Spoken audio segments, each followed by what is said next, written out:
We are so back, ladies and gentlemen, with our monthly Toronto real estate market review. You are not going to believe what just happened in the month of May 2026. And if you are interested to learn what is going to happen and how you can position yourself that you can take advantage of the current market environment, follow along and you'll find out more.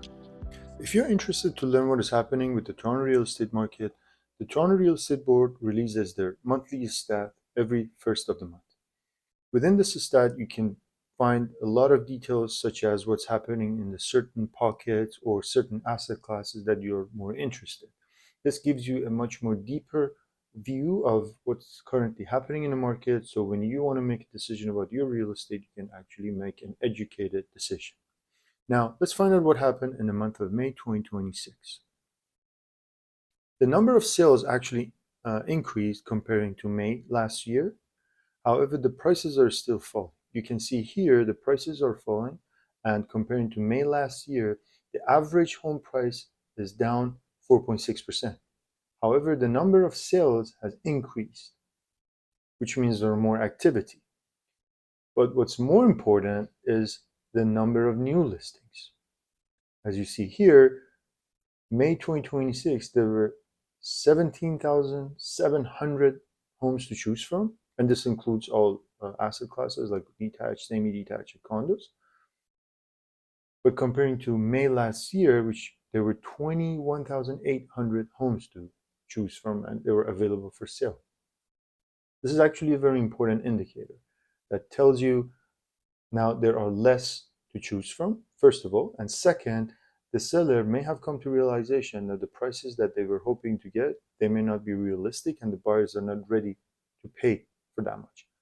That's why comparing to last year, there are now less homes available in the market. Now, if this maintains and if this number of new listings start to decline, we are going to see slight improvement in the prices. However, this is not guaranteed. No one has a crystal ball, but technically, when something is becomes less available and there are more buyers for it, the prices technically will have to, at this point, start to level off. And if this continues, you may see price improvement. However, this is not guaranteed. Now, within the whole GTA, you can actually see what's happening in each asset class. For example, in 416, this is proper Toronto, and you see on the detached home, there were 846 homes that were sold, semi-detached, townhouses, and condo apartments, and their average prices. So as you see, the average price for a detached home in Toronto with the city of Toronto is 1.6. For semi-detached at 1.2, townhouses at 953, and condo apartment averaging at 673,000. Now comparing to last year, you can see how each of these asset classes has differentiated. You see detached is down 6.5%, and semi-detached are actually down only 0.6%. This means semi-detached have actually been stable in terms of the pricing because it's one of the most hottest asset classes actually that everybody wants to move in, especially people who are moving up. And I've also seen people are actually moving out of their homes that they've lived there for 20 something years, that they want to still remain in that neighborhood. They rather go from a detached home to a semi-detached home that could be more manageable and also at a lower price point, which they can take advantage from the equity that they have built in their previous home. Now, what does this mean? In overall, with the increase in activity, this helps sellers to understand that the buyers are out there, the people who need to make a move, they're actually making the move. But the pricing will not be going up because still the economical fundamental and the geopolitical situation and the inflation is not something that can make improvement at this point in the economy. So that's why a lot of the people may still look at the pause and wait until things stabilize. On the other hand, it also means that sellers are more realistic now with their expectation. Therefore, more transactions are happening. Affordability has also been improved, which means buyers can now actually take advantage of the current prices in the market. And in terms of the interest rates with the mortgage environment, it's been fairly stable since about a year and a half ago. So that's why we don't see a drastic changes in the mortgage rate, and that actually provides stability, which is great for people who want to actually make a move. If you've been following me, you know that I love this chart because it shows the interest rates and its effect. And going back to February 2022, when Bank of Canada started to increase rates, and you see there were a few big hikes there until we got to the peak. It remained there for a while, and then Bank of Canada started to cut the rates. And now we've been pretty stable at 2.25%.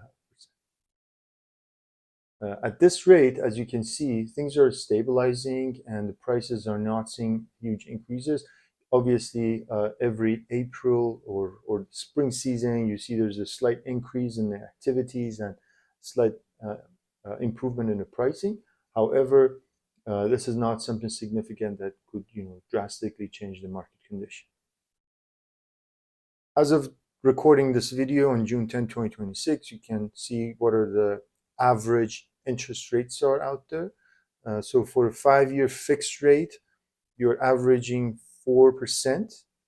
And for example, for each $500,000 in finance, your mortgage payment at $399 or up to 4.2%, you're averaging between $2,300 to $2,400 a month. And this is your mortgage payment only. You need to add your property taxes or your maintenance fee if you're living in a condo.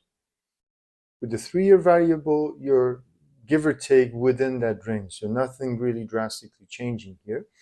So depending on your situation and what are you looking at in the next 3 to 5 years of owning your real estate, you can decide which one works for you better. If you want more flexibility, maybe variable would be a better choice for you, but you need to watch the market and see if there's any drastic change in the economy, which no one can really predict, and Bank of Canada may be forced to actually increase the rates, then maybe that's a good time for you to jump to the fixed and lock your rate.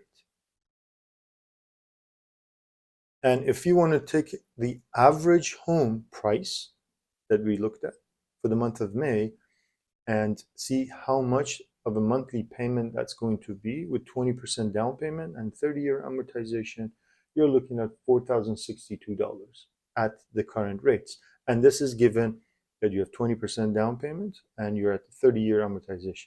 If you have less down payment, you would need the CMHC insurance, so that would increase your monthly payment. However, you could potentially secure a better rate because now this is insured. So if you're a first-time homebuyer, you can get a credit for the land transfer tax. But if you're not a first-time homebuyer, this will be your land transfer tax, $35,710 for average home price. Remember, land transfer tax is a function of your purchase price. And of course, for the buyers who are looking into City of Toronto, your land transfer tax is always double. So one goes to the province, and the City of Toronto also charges you the same amount.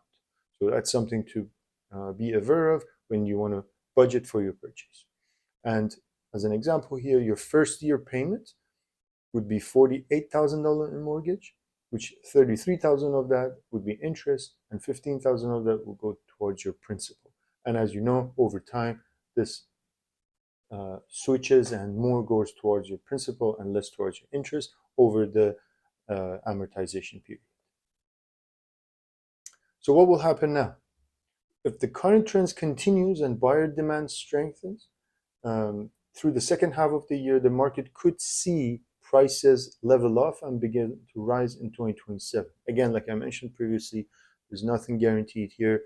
With the current geopolitical situation, we all know one day we can wake up and there's a whole lot of new things that we have to deal with. And of course, despite the lower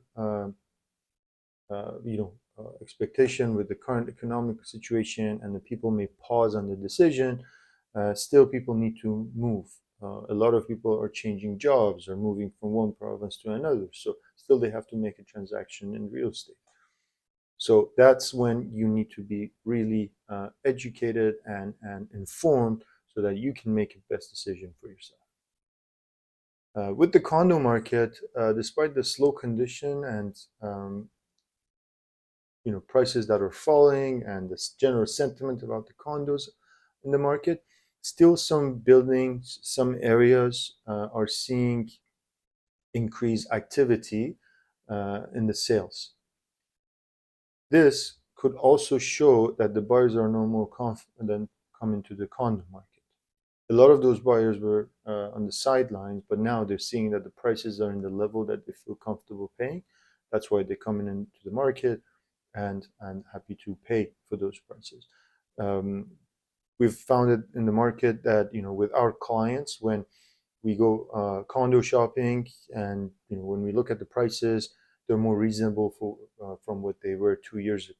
So now buyers are actually more interested into those numbers, and if the building is a decent building with a proper management and in a great condition and good location, they're actually selling fairly steadily. So I can't tell that I've seen a unit sitting in the market for so long unless the pricing is wrong. So for buyers in today's market, still you have the choice and negotiating power. However, the sellers, the improving demand and decline in inventory levels may create more favorable conditions for the sellers, depending on the product that you are offering to the market.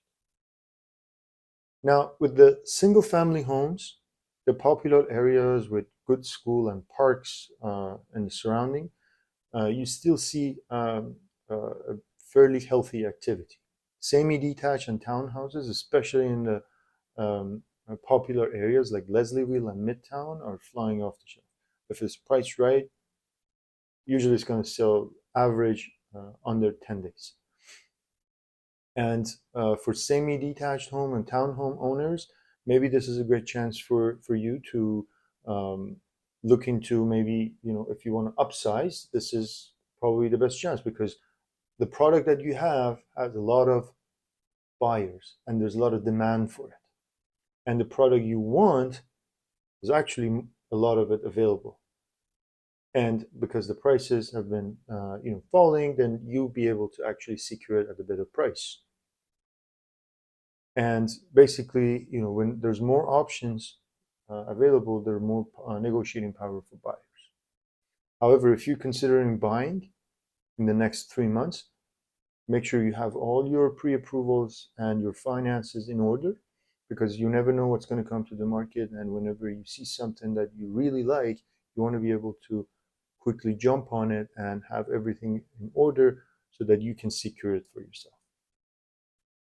And the advice for condo sellers, only 70% of the active listing in Toronto are condos only. So there's a lot of condos out there that are currently listed. However, a significant portion are the ones that are, not really suitable in terms of their layout, their floor plan. Nobody really wants to live in those. They're like shoebox in the sky, and nobody really likes them. I mean, it was wrong from the start even to build those. But the ones that are actually in a good buildings with a great location and properly managed, if it's priced right, there are buyers out there for them. Most of the transactions are currently happening in the $500,000 to $750,000 range. A lot of 1+1 with parking unit, those are actually the ones that are currently moving really fast. This is where actually it makes sense for buyers that instead of paying rent, they can actually buy the same unit. Slightly, the monthly costs are going to be higher. However, at least people are owning that real estate, not just paying someone else's mortgage. And as you may know, there will be almost no new condo deliveries by 2030. Nothing has been selling. No new projects actually been sold or gotten to the point that they have sold 60 or 70% that they can actually get financing. So there's not going to be much deliveries by 2030 and beyond. This could potentially help with improvement in pricing of the current condo inventory. Or if you're interested to make a move 2 3 years from now, maybe this could help you with better planning and uh, making yourself educated, so by the time that you want to make a decision, you have everything in line and you can actually make that move. In summary, the demand for low-rise and single-family homes, especially semi-detached and townhomes, are pretty strong, um, and there's a lot to choose from. But depending on that pocket that you're looking for, there could be not so much to choose from, so there's more competition. And some of those areas like Leslieville or Midtown, if it's a nice home and it's a nice school district, you see multiple offers. Condo markets may remain flat, and could be also some slight downward pressure. However, depending on the location, building, floor plan, uh, this could change. Larger condos with livable floor plans are actually more popular, and those are the one in actually mid-rise boutique buildings are the one that actually most demanding. Variable rates and fixed rate are both within the same range, so it doesn't really matter much in terms of your monthly payment. However, always consult with your mortgage broker and see what suits you better and what your plan is for the next 5 years. If you're planning to buy and then sell your real estate in 2 years, I don't think it's a good idea. So the best result will always come after you hold your property for 5+ years. So make sure you know what you're doing and make sure what you understand what your plan is, and then that way you can actually position yourself better.